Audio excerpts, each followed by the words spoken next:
Bikin mata penagih sembab, nenek ini tetap bayar cicilan utang meski dagangan sepi pembeli.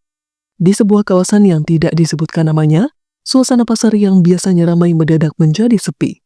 Seorang nenek duduk di depan lapaknya yang sudah tertutup rapat karena 2 hari terakhir tidak ada pembeli yang datang. Dagangannya tidak laku, sementara kebutuhan hidup tetap harus berjualan seperti biasa.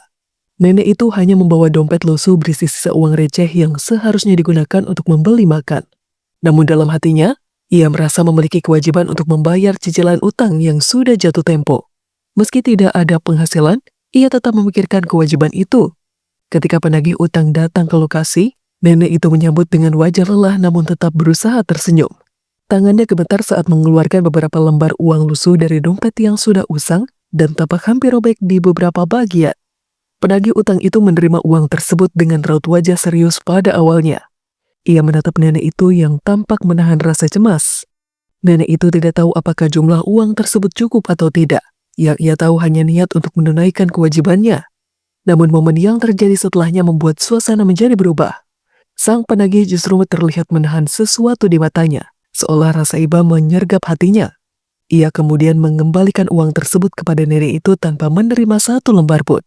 Dengan suara tenang, penagih itu mengatakan bahwa cicilan bisa ditunda dulu. Ia menambahkan beberapa lembar uang dari kantongnya sendiri, sekitar Rp10.000, agar nenek itu bisa membeli makanan untuk hari itu.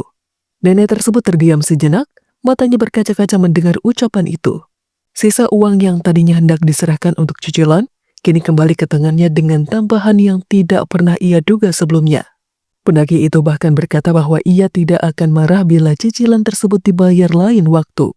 Jika memang belum ada rezeki, ia maklumi. Yang terpenting bagi sang nenek saat ini adalah makanan dan menjaga kesehatannya. Cerita ini kemudian memunculkan kisah lain yang serupa dengan seseorang yang juga viral di media sosial. Sosok ini adalah seorang perempuan yang bekerja di luar negeri sebagai tenaga kerja wanita.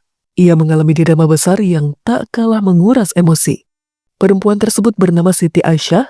Ia bekerja sebagai asisten rumah tangga di Taiwan selama lebih dari 5 tahun. Semua itu ia lakukan demi membantu keuangan keluarganya di kampung halaman dan membiayai pendidikan buah hatinya agar memiliki masa depan yang lebih baik. Saat karirnya mulai stabil, kabar kurang baik datang dari tanah air. Ayahnya jatuh sakit dan membutuhkan perawatan intensif. Siti dihadapkan pada pilihan berat untuk tetap bekerja atau pulang merawat ayahnya yang semakin memburuk kondisinya. Dengan hati penuh kebimbangan, ia akhirnya memilih pulang ke kampung halaman. Sesampainya di rumah, Siti langsung fokus merawat ayahnya. Setiap hari ia dampingi ayahnya yang harus menjalani pengobatan. Namun, takdir berkata lain. Setelah berjuang cukup lama, sang ayah akhirnya dipanggil Yang Maha Kuasa.